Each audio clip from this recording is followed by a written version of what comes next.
Rule number 1, BIOS. always right. Rule number 2, nothing else matters because BIOS. it's always right.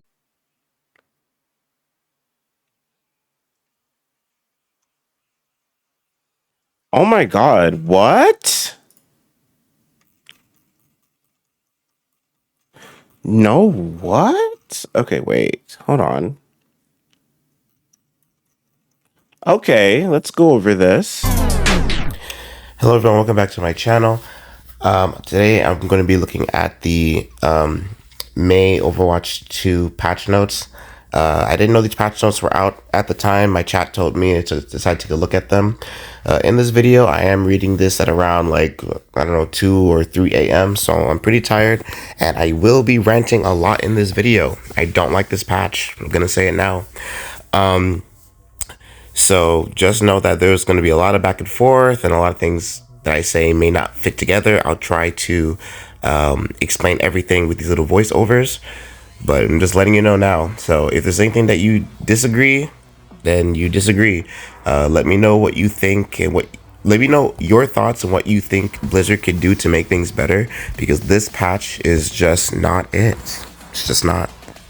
Also, if you enjoyed the video, please like and subscribe. I never do this, but I heard it works. So you're feeling generous or whatever, give me a follow, give me a like, click the bell. All right, enjoy the video. New event, Starwatch Galactic Rescue. Battle for the fate of the galaxy in this new 4-point assault mode. Side with the Watcher Rebels alongside the mighty Bonebreaker to rescue 3CH-0 from the Infinite Galactrius starship. Is this PvE? Or serve the Infinite Empire. Wait a minute, what the heck? Or serve the Infinite Empire and use the starship security systems to defend against the intruders. Your choice will decide the fate of the galaxy. For whichever side wins more battles by the end of the event will reign supreme. Complete the event challenges to unlock limited time cosmetics like the asteroid wrecking ball.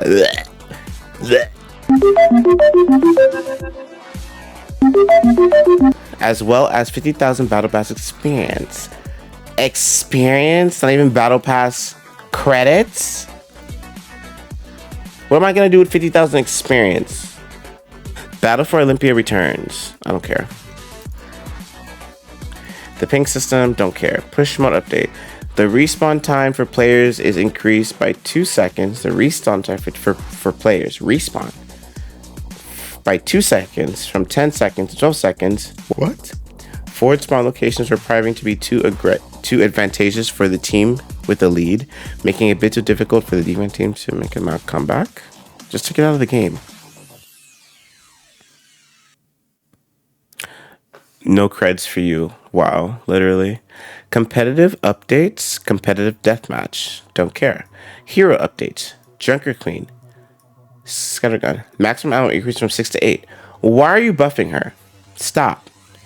Jagged blade. Projectile size increased from 0.1 to 20. Are you serious? You see, this is what I'm talking about. This is what I'm talking about with freaking Blizzard and their wannabe, like, oh, we are like skillful, and everybody that wants to talk about characters and skill, literally stop talking, because you're all wrong. So they made her jagged blade, which you throw, right? That's a projectile, hard to hit, supposedly supposed to be skillful, and then you make it bigger. Why? Land it or you don't. Rampage now deals 40 impact damage.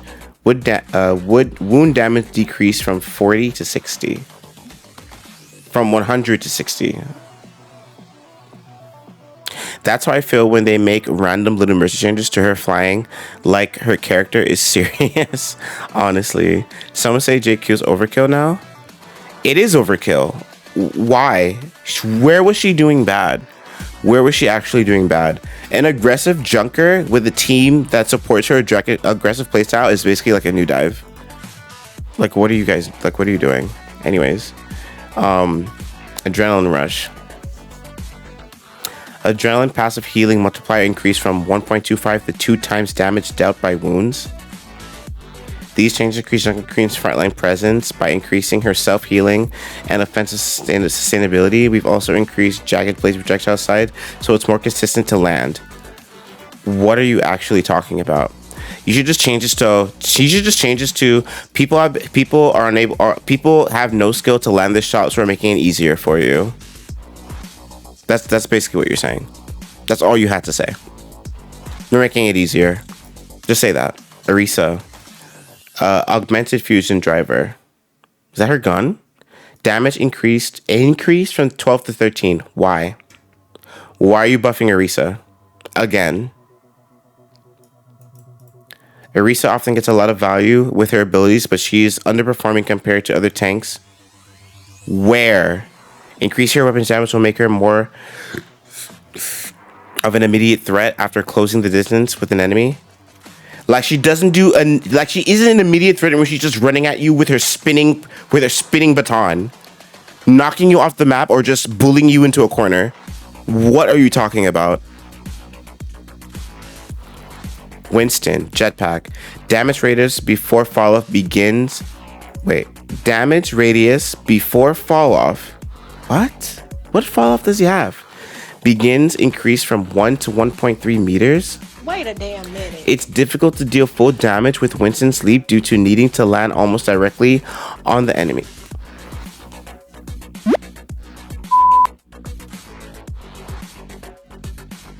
Adaptive shield.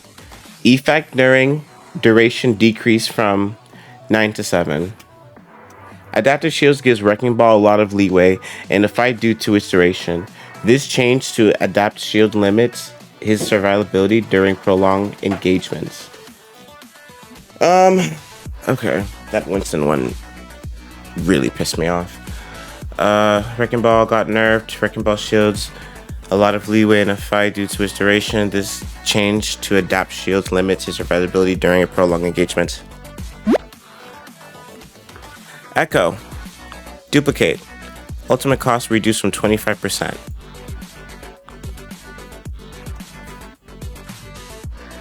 I'm back to ultimate generation decreased from 5.5 to 4 while duplicate is active. Decreased. Ultimate generation decreased from 5 to 4. So she can ult less?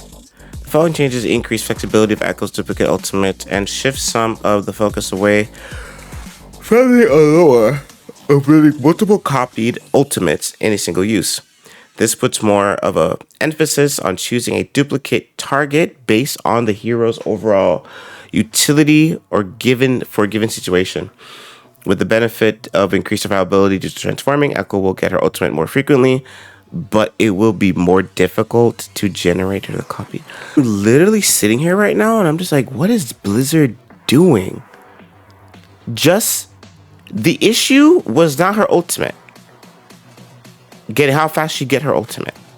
She's a DPS. The time that she gets her ultimate, I think, is appropriate. The ultimate cost for her being able to get the ultimate like 6-7 times. Okay. Junkrat. Concussion mine. Damage increased. Oh my god. Oh my god.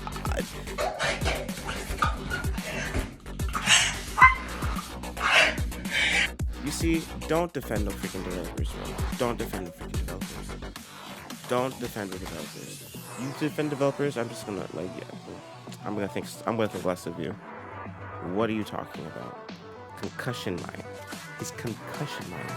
Maximum damage increased from 100 to 110. Why? The previous adjustment to concussion mine's maximum damage lowered effectiveness of Junkrat's grenade mine combos too much, so we are increasing the damage amount slightly. Don't touch it at all. And you're wrong. His damage lowered effectiveness of grenade mine combos did not go down. It's still as good as it ever was. I feel like it didn't need that. It's already an insta-kill combo. They're saying it's not. They're saying it's not because of the range fall off. The range fall off would have been something if it actually had to like land directly on the target to get the full damage, then just exploding it around and then like, you know, it doesn't do anything. But that doesn't happen. He still kills you the moment he looks at you to get that combo off. Ana, Biotic Grenade, explosion healing decreased from 160. Her healing. Okay, so I read this before. Her healing, her Bionic Grenade on herself is not an issue. I don't hate this change, but I think the real issue is the damage to nade on enemies. It's very oppressive, especially when targets are trying to jump her. And believe it or not, Ana is pretty good at getting away a lot of times. Her hitbox is literally the size of her model. She has the self passive, and she has the Biotic Grenade to heal herself as well as sleep as long as she lands it. Ana has a lot of stuff to help her survive. So I feel like her oppressiveness was a bit too strong. I never understood why nade did damage. It stops healing, so let it stop healing. Immortality field cooldown decreased from. I saw someone say that her nade should reduce how much healing they get, not completely negate it. It should be. Yeah, they could negate it.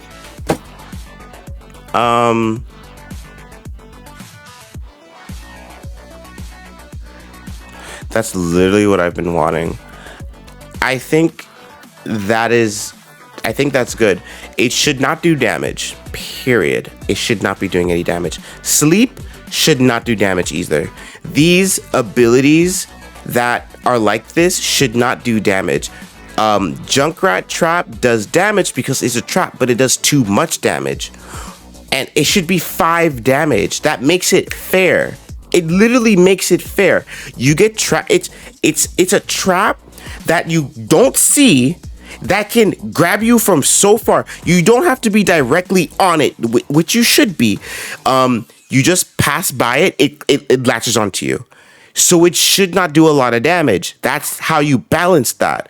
Not that, oh, you can't see it. It latches you from anywhere around it and it does a lot of damage. No, that's not how that works.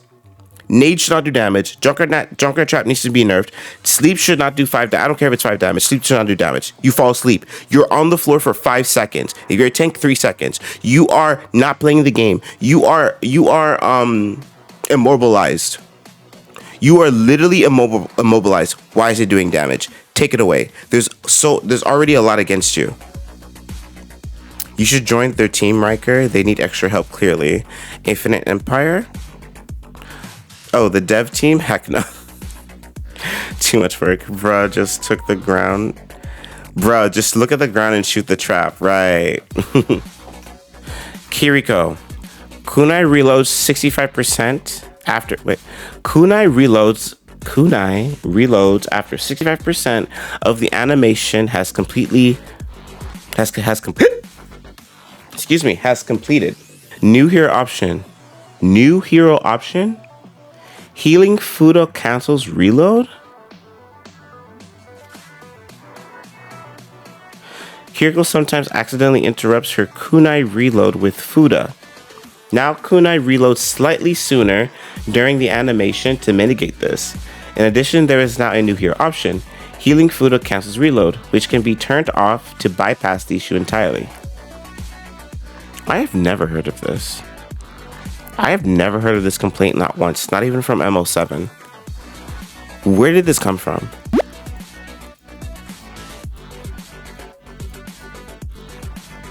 They should have given that to Lifeweaver. Literally. All of Lifeweaver's animations interrupt everything that he ever does. You need to switch between damage and healing, where you have to go through a whole animation in order to do something. Where's his animation cancel? I have never heard of this, nor have I don't even think I felt this with Kiriko. I feel like that's just another thing that brings down the skill ceiling for the character. Like, what? The only thing that Kiriko needs is my thing coming off. The only thing Kiriko needs is a slight rework to her Healing Fuda. Healing Fuda should not be an immortality. Take immortality away. It should only be a cleanse. We already have Baptiste with immortality. Stop sharing abilities. Stop doing that. And then, her Healing Fuda should not be this little urn that she throws out. I think that should just be a new ability entirely. But I feel like, the cleanse should be with her wolf. I mean, with her fox. We don't see we don't see the fox at all unless it's in her ultimate. Freaking Paladin's character, that girl, has an ability where her fox attaches to your teammate for like healing or something, right? Or you can deploy it as a distraction, or it shoots damage. I forgot what it does, but you see her fox a lot. Basically, you made this whole thing with Kiriko and her fox. Why not use the fox more? You like it makes no sense. You made her, she's interesting. She is, but she's basic. She's just another Genji or another Hanzo that can heal. The fox attacks and can also contest and heal. It's a baddie. She's got a point. She's an icon. She's a legend, and she is the moment. Now, come on now. Like Kiriko's fox just do speed deuce and speed boost and cooldown reduction. That's so one note. There's like no layer. That fox has 2 pixels. That fox is barely animated. Oh my god. Life Weaver. Alright. Life Weaver. Jesus. Life Grip. Reinhardt is no longer a valid target for Life Grip. And using Earth Shadow will cancel Life Grip. Okay, I get that he becomes... Wait, what? Reinhardt is no longer a valid target for Life Grip during Earth Shadow. So he shatters, you can't grab him. And using Earth Shadow will cancel Life Grip. Wait. Are you saying... Wait. Earth Shadow is an ultimate where positioning is critical to effective use. So we are adjusting it so that Reinhardt doesn't have their ultimate. What? So we are adjusting it so that Reinhardt doesn't have their ultimate be effectively canceled while he uses Life Grip. But what does this part mean? Okay, so for this part, the reason why I was having a hard time understanding was because it was like 3 a.m. and the idea that Life Weaver pulling a Reinhardt during Life Grip and Reinhardt shattering can create some interesting plays. So the word canceling it was a little bit weird to me. But I understand that it's basically a movement ability that he can use to get out of the Life Grip. Another thing that was confusing me because I was trying to picture, so Orion, for example, Orion's about to shatter a team, right? So if he shatters, you can't target him. But if you pull him before he shatters and he shatters, he's going to get pulled anyway. So I'm just trying to think of the scenarios where like he does this, we'll be able to hit the team, will Reinhardt even be able to follow? It just doesn't make sense to implement it. Like I think it would make more sense that Reinhardt can't shatter at all. I mean, I don't know. We would have to see it in testing and to actually see how this works, because the idea of Reinhardt going in for a shatter and then you pull him, like let's say you're on high ground and you pull him, he's going to earth shatter in the air. He's going to basically waste the ability. That's why I was having some hard time understanding this change. Yeah, it's treating earth shatter like a movement ability. a character specific thing like that. What? It's basically to stop some griefing that Reinhardt players have been experienced with Life Weavers, where they would. I've done it. I would a Reinhardt would have shattered, and I would pull him, and then I've done it. It's like literally by accident. It's to stop griefing or accidental griefing. It's essentially saying that he can break it out of this upgrade if he shattered. Yeah, but I'm just like, he could already do that with his, if he has his charge, right? Because every movement ability cancels Life Weaver grip. So if he just does that, I don't think he should waste an ultimate. We'll have to see how it goes. We have to see how it goes. Like maybe it could actually make some plays. Hero optional updates. Don't care.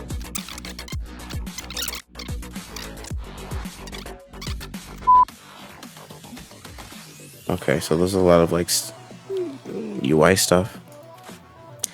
This is one of their worst patch notes so far. This is so bad.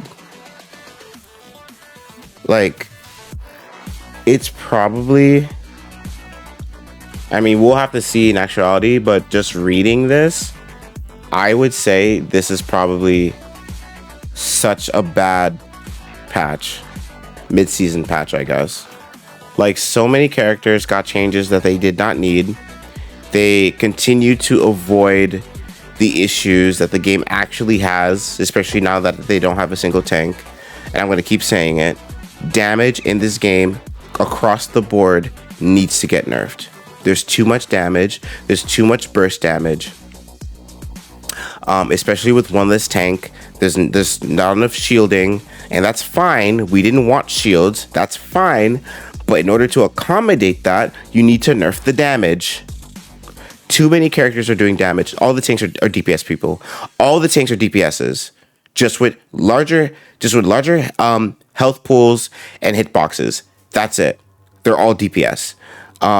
Healers are literally fighting for their lives a lot of the time. But most of them do too much. Like I said, I've already said it with Kiriko. I've already said it with Ana. Baptiste, his ultimate and his passive and his thing needs to be swapped. Like, his ultimate should be immortality, and his thing and his ability should be the damage boost. And that's fine because you have damage boost already with Zen, with his Discord orb. That counts as a damage boost, and you have Mercy damage boost. Making his an ability would be fine. I think it would be fine. Like, it won't change anything. He will just be another Mercy, but in a different way, like a more interesting way. Yeah, because they said we're gonna make tanks more appealing to play. You can make a tank more appealing to play, but that doesn't mean making the tank a full-on DPS. Tanks are more interesting to play. Yes, that's true. They made they did that, but the problem is, for the health of the game, it's going in the wrong direction. Hi, I'm back. Hi. All right. So what I'm trying to say here is that you can make tanks interesting without making them heavy damage dealers. They've done it with Life Weaver. He's interesting to play, and he's not too good at healing or doing damage. But because of his variety skill set, he is one of the most interesting and most fun heroes to play in the game. So Blizzard is totally capable to make tanks interesting, but for some reason they chose to go this route by making them all DPS, which is not good for the health of the game. It just adds on to the damage that keeps scaling up and up. So then whenever they add new heroes in, like Life Weaver, or back when junkerqueen was released, or Ramatra, or whatever, they come out underwhelming because they're not dealing the same amount of damage that everybody else is doing. That's why I advocate for a huge nerf to every character in the game, starting with the damage. This will help bring the skill ceiling up because now characters are harder to play and harder to get things off, and it will help add on to the nuance. It'll help the team become more creative for what they can do with these characters, because right now it's not looking good, especially for junkerqueen, looking pretty freaking scary. And especially after what they did to Ramatra, I'm not too confident that this patch is gonna be taken well. Like, I can't say why can't they see this, because no one is talking about it. No one is saying, oh, there's too much damage in the game. No one is saying these characters need nerfs. No one's saying these things. Everybody's saying buff this, buff that. Oh, you know it'd be a great idea if they do this. Like, you're not looking at the game. You're not saying what needs to be said for the good of the game. You're choosing not to.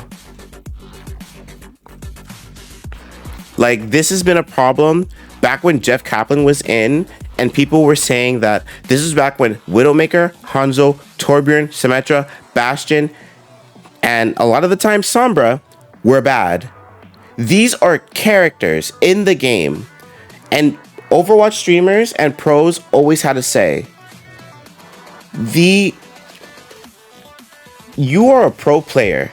You should be able to make this character good no matter the circumstance. You should be able to just play the... Beyond, shut up. I don't want to hear it. I'm venting.